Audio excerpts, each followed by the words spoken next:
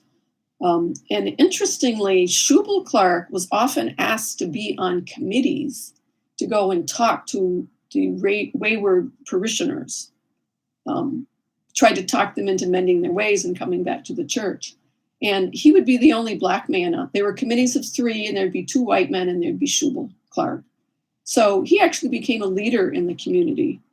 Everybody did not accept his leadership. I did read some stories about some pretty nasty people who wouldn't talk to him if he came to their house. But most people did listen, and he was a leader in a biracial church. You can also see that by the time these folks are having children, again, here's the name William Langley on a list of who's going to school in Huntington in 1829. William is the father. He's not going to school, but 2 of his children are in the school at that time. So now we have a biracial school in Huntington. I never found the records for the school system in Heinsberg, but assumed that school was also integrated. But this didn't last a long, long time. For the first few years I found these records, the Langley children were mixed right in with the whole list of people. But later on, for some reason, they'd have a little place down at the bottom where they would list the Langley children. They weren't listed in the list of all the students anymore. So I don't know exactly what that means. I don't think it bodes well. But there you have it. We'd have to find somebody expressly saying why they did that, and I haven't found that yet. But what was happening in this time in our country was, because so many people had been freed, had been emancipated during the Revolutionary era, the white folks were really nervous. They had seen free blacks before, individual free black people, but now there was a whole class of free blacks that was really disturbing to white people who were afraid of black people. And so this idea, this scientific racism, this faux science, started to raise its head about this time. By the 1820s and 30s, it was really firmly in control of the minds of white people and some black people. But this scientific racism says that the most perfect human being on the earth is a white man. And as you get further away from being a white man, you become more and more not like the white man and more inferior to the white man. Of course, women didn't even make the chart. They didn't count. But at this time, this was the ideal. White men, great, in control, superior, and as you get away from that whiteness, inferiority. So this is starting to happen. So there were some pretty good things happening during the Revolutionary era, and then now there's a backlash. Can't have too many free blacks, so there's a backlash.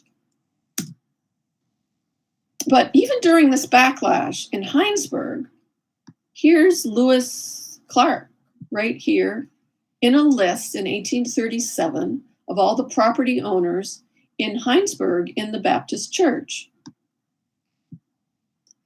Now, I looked at this list and I said, wait a minute. Lewis was thrown out of the church a few years ago.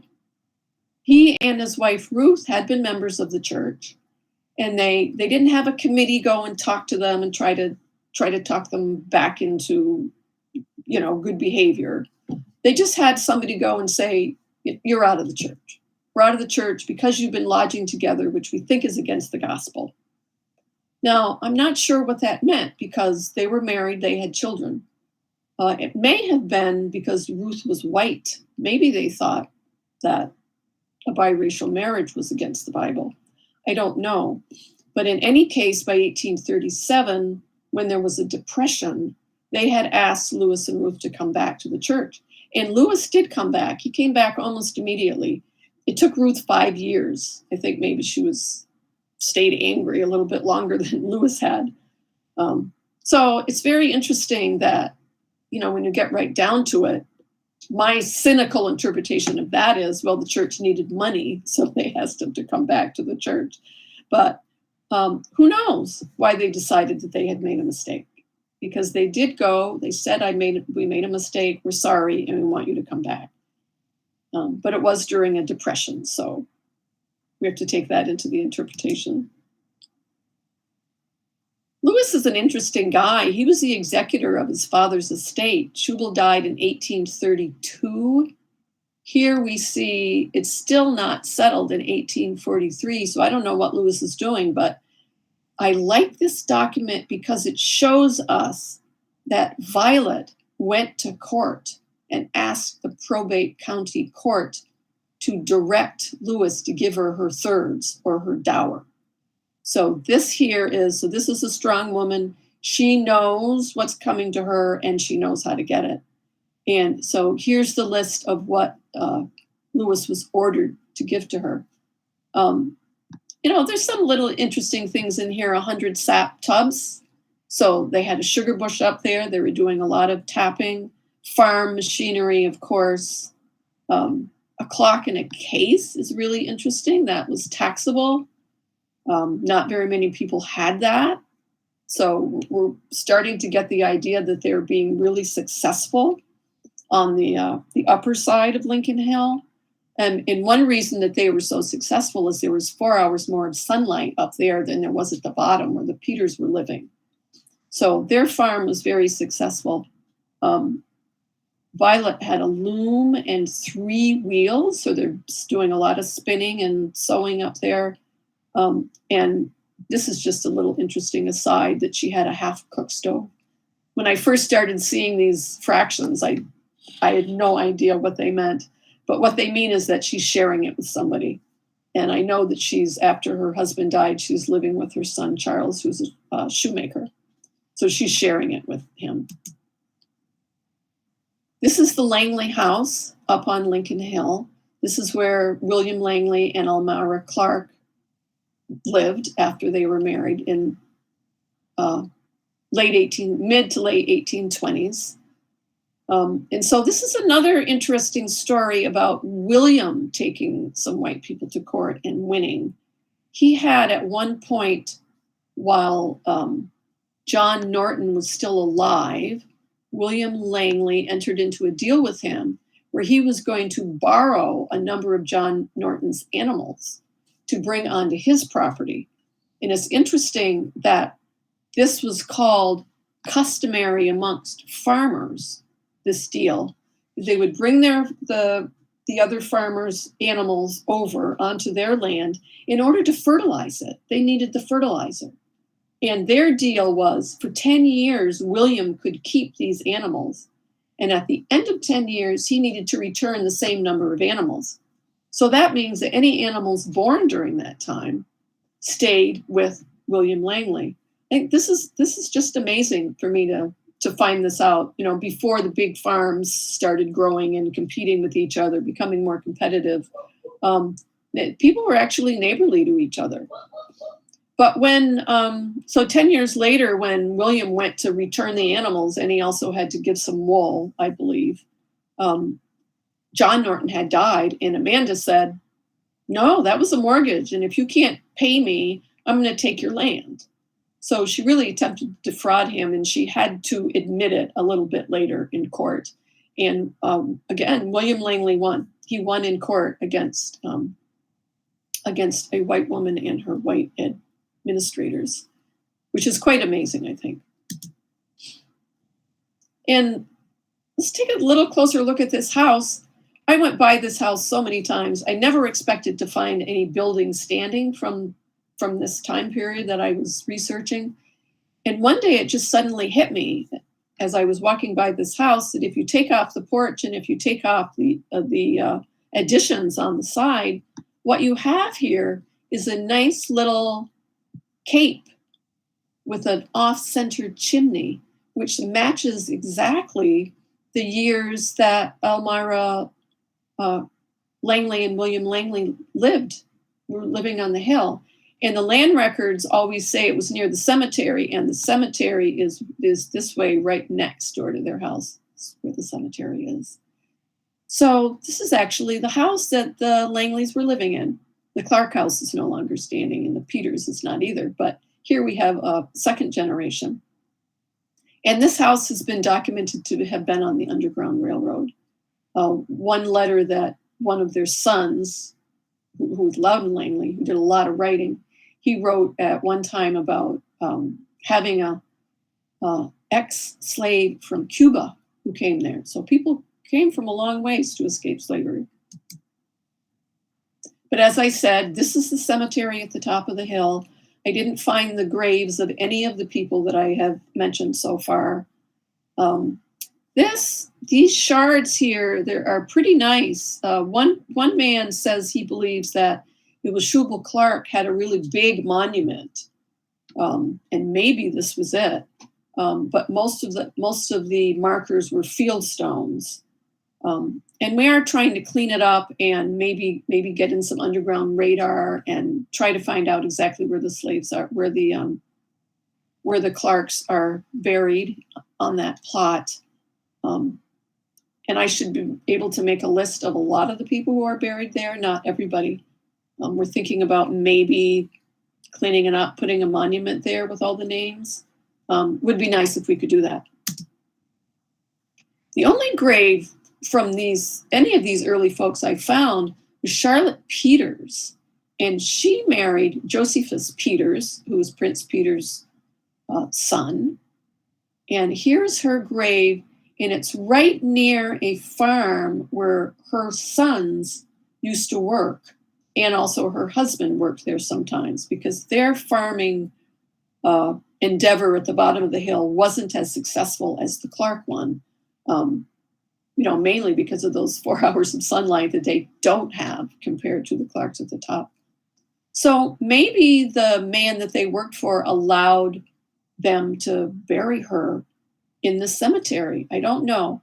There are no other Black people in that cemetery. They're all whites. Another theory is that perhaps Charlotte was an Abenaki and so looked white, and that she was allowed to be buried there. I don't know, but this is the only one that I've been able to find of the early folks. And here are Charlotte and Josephus' sons. This is the McEwen farm. It's on Old Route 116. I don't know if you know where that is. You're going down 116 south out of Heinsberg, and there's a little old route that goes off to the left. And down in there is a beautiful farmhouse that used to be owned by the McEwens. And this is where the Peters men worked. And they were, according to family stories, expert horsemen. And here they are with the horses in the driveway. 1, 2, 3. Maybe those are her 3 sons. I'm not sure. And I'm not sure who these people are either over here. They also had another generation. They hired Peter's woman to be a cook. So there was a lot of work going on between this McEwen farm and the Peters farm.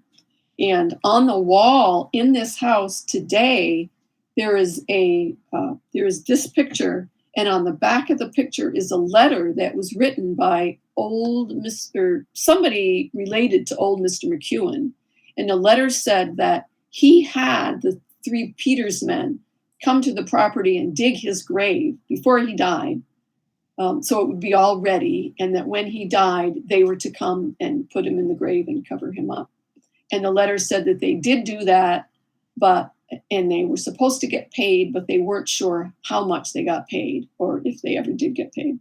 So there was quite a relationship between this McEwen farm, very wealthy McEwens, and the Peters who lived at the bottom of the hill. This is the top of the hill. I'll just show this really quickly. Let me see how I'm doing. Oh, not too bad. So these are all, so I've mentioned the Clarks. I've mentioned the Langleys. This is the second generation. I haven't mentioned Williams yet. Edward Williams was from Maryland, so probably enslaved. Maybe not, but it was a slave society nevertheless. And he ends up on Lincoln Hill marrying one of the Clark daughters, Phoebe Clark. So I don't know, the whole idea that the Langleys were on the Underground Railroad, maybe Edward Williams came on the Underground Railroad, maybe that's how he married into this family. There was also one other man who was not a New Englander living down on the Peters side. His name was Waters. He was also from Maryland, and they both came about the same time. So I'm wondering if these two men escaped together, made it to Lincoln Hill, and they both found daughters there to marry. It's possible. But let me just point out a couple things here. One thing is that they had 6 cows, and out of those 6 cows, I'm looking for the butter, they had 1,800 pounds of butter. That's amazing. People who are farmers tell me that they could not have gotten 1 more ounce of butter out of 6 cows, that these farmers really knew what they were doing. They had 8 sheep. Same thing. People tell me this is really good. They had 32 pounds of wool. And a really interesting thing is this maple sugar here, 450 pounds of maple sugar. This is 1860. This was a time when people were boycotting anything that was made by enslaved people. So one of the things that a lot of people were boycotting was white sugar from the Caribbean because it was produced by enslaved people. And so I wonder if maybe these families were tapping into that new market, that big new market of people using a lot more maple sugar than white sugar. Now we are up to the Civil War, and Blacks considered this the second revolution. That is, they are for the second time fighting for the end of slavery, just as they had in the Revolutionary War. And 4 men from Lincoln Hill, including all the Langley brothers and their cousin, Aaron Freeman, who married into the family and moved to Lincoln Hill. It's interesting, I only found one woman after she married leaving Lincoln Hill and moving someplace else. Everybody else seems to come and live on the hill. So it seemed to be a really good place for people to live. So they all marched away. They were fighting in the Massachusetts 54th. One of them, Loudon Langley, when he gets down to South Carolina, discovers that there was a Black regiment formed, uniformed, and fighting in the field before the Massachusetts 54th. And that's the South Carolina 1st, later named the South Carolina 33rd. But the South Carolina 1st was indeed the first Black, totally Black regiment fighting for the Union in South Carolina, and there was another one in Kansas and another one in Louisiana. And this is a picture of the South Carolina 1st. Their uniforms were modeled after the French Revolution. The men hated these uniforms. They didn't like the red pants. They thought it was too easy for the enemy to see them. So these uniforms were switched out soon after. But when Loudon Langley gets down here to South Carolina, he has to be transferred to the South Carolina 1st. And he wrote in his pension application that he wanted to be a part of the first Black unit. So he transfers to South Carolina. It was the 33rd by that time, and ends up in the war with the South Carolina regiment. He and other people from the Hill were constantly writing to newspapers, writing to former employers. One man, Aaron Freeman, wrote back to the Rokeby because he had worked there, complaining about the pay, and isn't there something that somebody could do about it? So they were always, so this is Loudon Langley. He did a lot of writing. I found a lot of things by him. And he talks about almost a mutiny occurring among the colored soldiers because the whites received $75 and the Blacks received nothing. He said, we would have been superhuman had we sustained all of the disappointment that the truth conveyed without being greatly chagrined and disposed to mutiny. Indeed, I think that if the boys had had their arms, that every man of them would have died on the spot before leaving camp without the payment of their just due. And it was due to pressure like this that very soon Congress did change, and they made the pay equal for blacks and whites. So after the end of the war, this is another low point. It's called presidential reconstruction. Loudon Langley stayed down in South Carolina. He's in Beaufort, South Carolina. We don't know exactly why, but it was apparently a very good place if you were a black person and if you were ambitious at all. But right after the end of the war, it was presidential reconstruction. And that is that Andrew Johnson, who was a white supremacist, he was from the South, started immediately bringing the ex-Confederates back into good graces, taking land away from the blacks that had been given to them by Sherman in his march through the South. Congress was not in session at that time.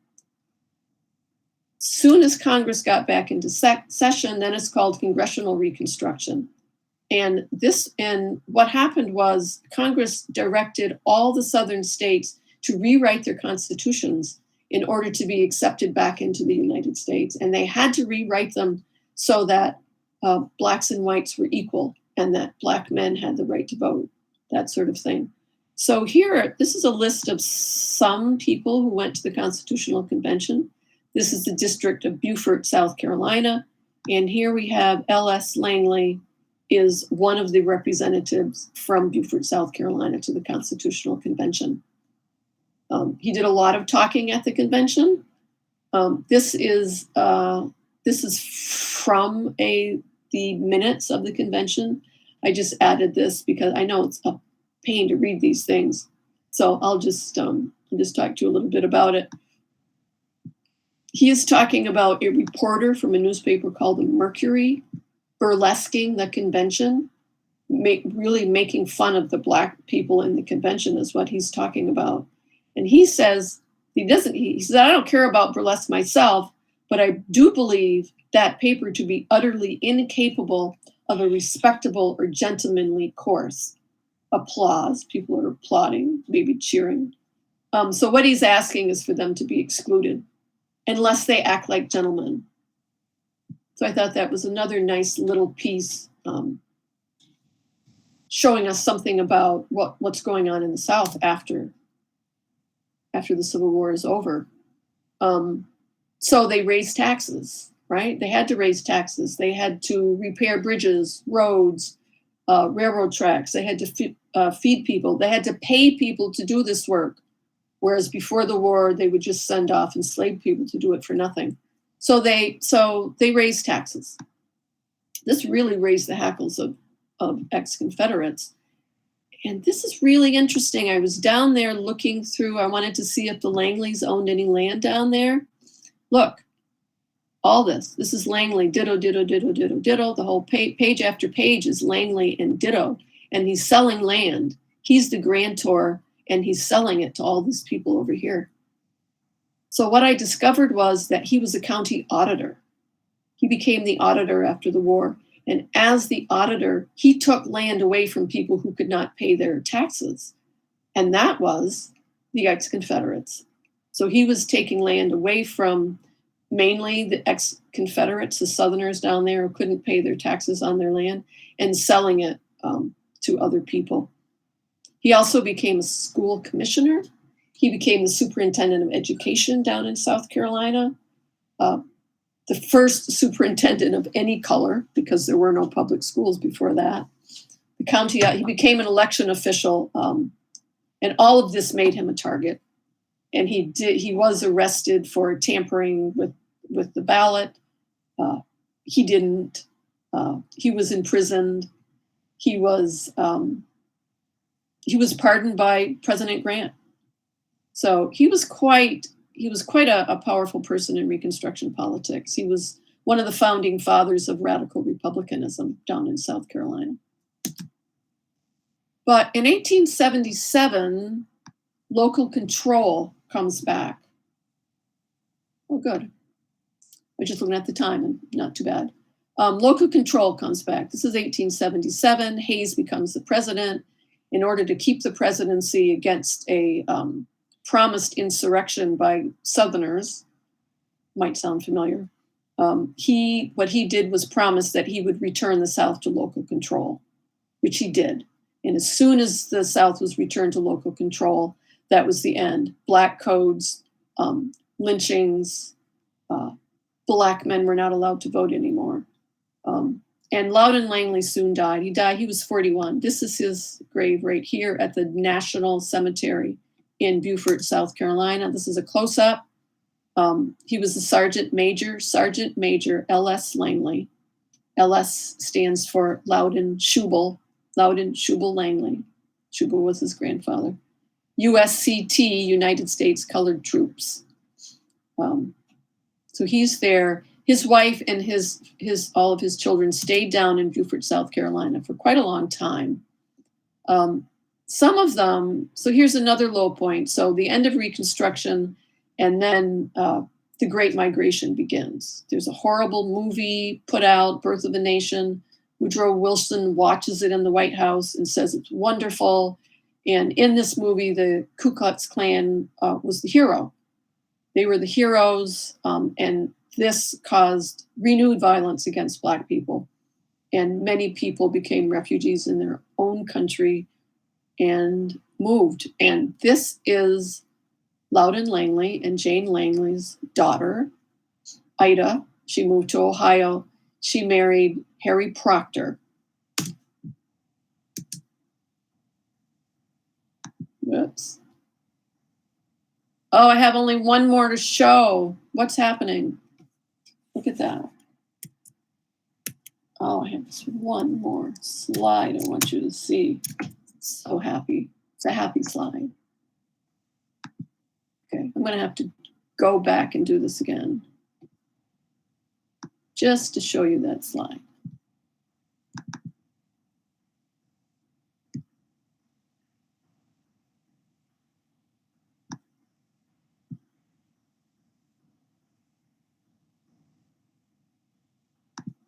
Is it back?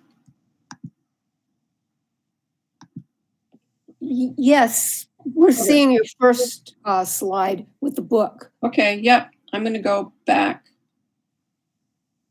to, shoot. No, I'm going to do this. I'll go back down to get my last slide.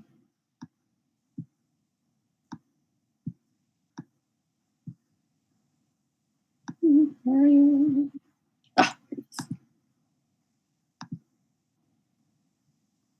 So I mentioned Proctor, Ida Proctor and Harry Proctor from Ohio. This woman right here, the second from the left, name is Sion Proctor. She was the first Black pilot of any ship to go into space. She piloted the Inspiration a couple months ago. I don't know, it went around the Earth 3 times.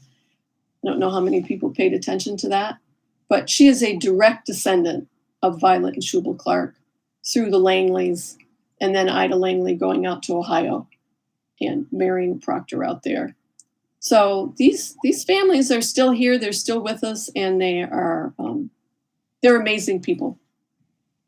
So, and I'm going to stop right there. That's my last slide.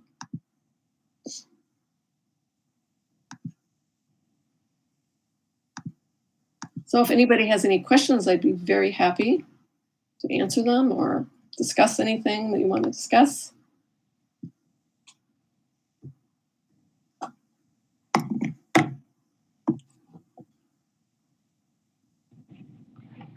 I've got one question. Yes.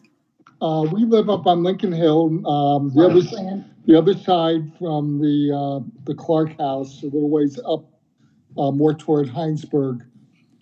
We've got a lot of old apple trees. We've got a lot of old sugar maples, at least 100 years old. And I believe there's remnants of a barn foundation. And I'm just curious whether that might be Clark land there as well, or whether... No, down that far, I don't think so. They had about 150 acres. 50 acres were in Huntington, the 100 on the Heinsberg side. I've been all over that hill. There are so many barn foundations and walls and so many artifacts on that hill. It's just amazing to me. But I don't think that one would be a Clark one. Okay. But who knows? I can't be sure. Can't be positive. Any other questions or comments? Yes, Those were question. great slides, Elise. I really love the slides. Well, thank you.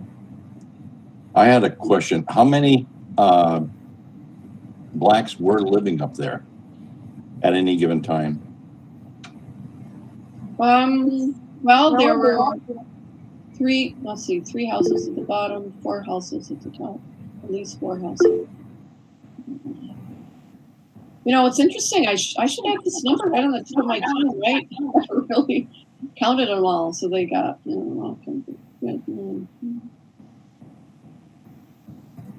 may be 40 at the height. And later, of course, there were more generations. The Peters stayed on the hill until 1990s. The Peters family still owned land on Lincoln Hill. So they were pretty influential then in Heinsberg. That many. I wouldn't call it being influential. What happened was that the Peters stayed and intermarried and, looked white after a while. And the first generation that could pass, did pass, just because it was, if you were seen as black, your life was not going to be as good as if you were seen as white. So I see I see white families who were there very early, along with the Clarks and the Peters, becoming influential, becoming, town mothers and fathers and all of that. And then I see people like Lewis Clark, who had his own farm. His parents had their own farm. He had his own farm. He was, he had a lot of property. He had money. What happened to him? He moved to the Northeast Kingdom. Why would he move to the Northeast Kingdom? Why didn't he stay and become influential? We all will have interpretations of that. But I don't see any of these names becoming as influential as the white families who were there early on, with whom they lived and worked and played and prayed together. Those people are still there and influential. Donna has a question. Let me just tell you that if you want to see, look up Brave Little State. They had a whole episode on blacks in Vermont, and 2 people that they interviewed were descendants of the Peters, two young women who were descendants of the Peters, and they will tell you a very sad story about their family, because they became proud that they were descended from Prince Peters. They were descended from a Revolutionary War veteran. They were very proud of it, but when they wanted to bring it up with their families, they were ostracized. And I'll let them tell the story. They tell it on Brave Little State. Go ahead, Donna. Yeah, the Heinsberg side of the hill, if you come up, do you know how far up the Clark land was? How many miles? Because all the mailboxes here have a number, and we're 2623, so we're 2.623 miles from the end of the road. Do you know how far up the Clark land went by mile? I know how far it is from the Heinsberg side. Right. Yes, that's what I want to know. Oh yes, it's almost 5 miles. And okay, so from North Road up to the Clark farm. Okay, and do you know how from that 5 mile point, did it go more towards Huntington or more towards Heinsberg? Most of the land, 100 acres was in Heinsberg and 50 in Huntington. So I think we're on Clark land. I don't know. I was trying to figure it out. Thank you. What number are you again? 2623. So it's 2.623 miles from the bottom of the hill. And this, 6, 2, Hi. 3. Well, you could be on, which side of the road are you on? We're across the road from the house that you showed. Not directly, but that side. The opposite side of the house that's still standing. Uh-huh. I wonder if you could be on Lewis Clark land. I was thinking, that's what I thought when I read your book. Are there a lot of sumacs on your property? No. I would say more big old sugar maples. Big old sugar maples. Apple trees. Yeah. Yeah. Old apple trees. You watch the next time you're driving along there, look for sumacs. Okay.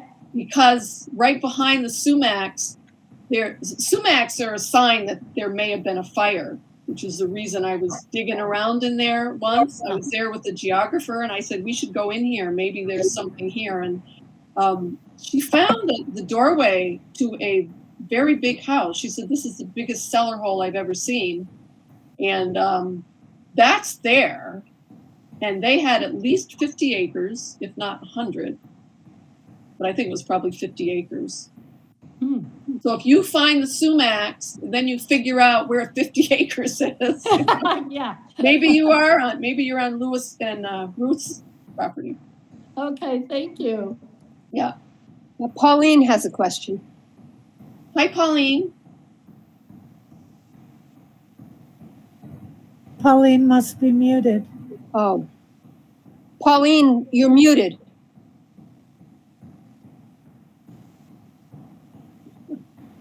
Does it have me as Pauline?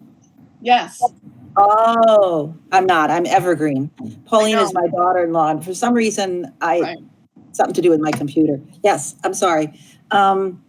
So I've been living right off Lincoln Hill on Ross Hill for a year and 4 months. And there's something really magical about this land here. And I don't know what it is. And it's been so much fun looking. I also have noticed the incredible old maple trees. And I think they're older than 100 years. They're probably closer to 200 years. We have one that I can see right here that is still really healthy and big. It's the only one I've seen that's really healthy and big. A lot of them are just husks of what they used to be. But I'm thinking, and Elise, I asked you this before, that maybe I'm on Ross Hill, and I think the Rosses bought land from the Langleys. So I probably am on... And the Clarks. And the Clarks. I'm probably on... Ended up with all that land. Yeah, so I am on land that was Langley and Clark land. It's just very exciting to me. It's just, it's so beautiful up here, and there is this special energy. So I'm so glad I came today. I've learned even more than in your book. Thank you. Thank you. You should see the view from Evergreen's house. Yeah, it is so gorgeous. Die for. Yeah. So There's Elise, still a lot of old vegetation up there. I see it all the time.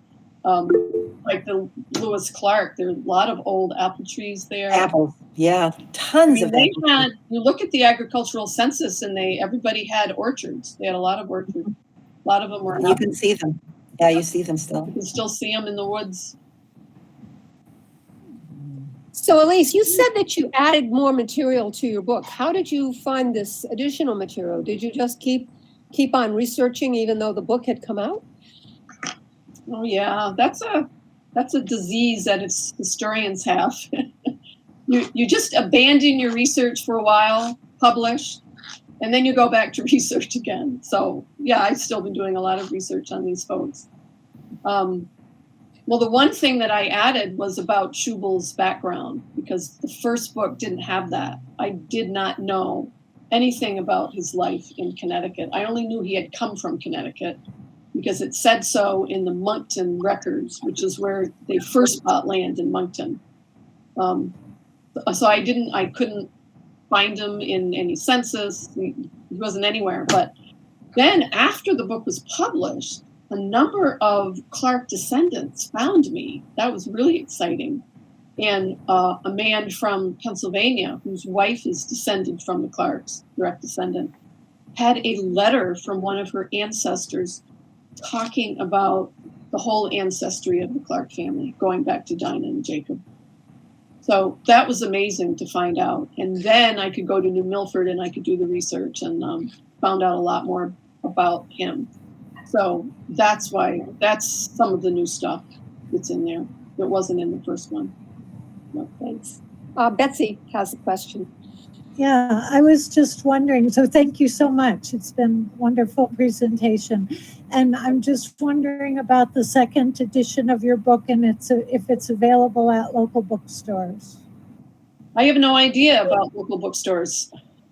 You can get it directly from the Vermont Historical Society, Okay. or you can get it on Kindle, I know. But, local bookstores, if you have a local bookstore, ask them.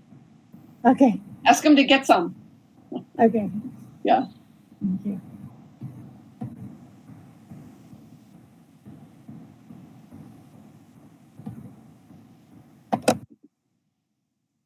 Any other questions? Gary Irish has a question. Yes. First of all, is my audio working? Yes. Yes. Okay. One of the things I noticed in your presentation was the 1880 agricultural census. And this is not really quite related to what you're presented, but are those available for people to look at? Where would one find something like that? Yes. Well, I found that one at the University of Vermont on microfilm. When I was first doing this, it was all on microfilm. I'm sure they've been digitized and they're much easier to access these days. You could call the special collections at the University of Vermont, which is where I, did that research, and ask them if it's some way that you don't have to go look at microfilm. Just from Googling, it seems like it was available in the National Archives in Washington or something. And so it's nice to know that there is something at least relatively local available. Yes, and it might be that has all been published and in the government records at the university. Very good, thank you. Yeah, those agricultural census you were only on one of those census if you had a really good farm. Not every farmer was on those. So, which makes it interesting that the Clark farm, at the top of Lincoln Hill was on it. It means It was a really good going concern. It was a successful farm. But you won't find everybody's farm on there. Right. Thank you. You're welcome.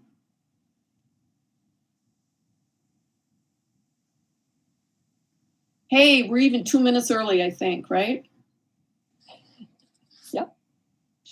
So no more questions? Thank you so much for doing this, Elise. Sure. Thank you for having me. It's great. Yeah, I enjoyed it. Thank you.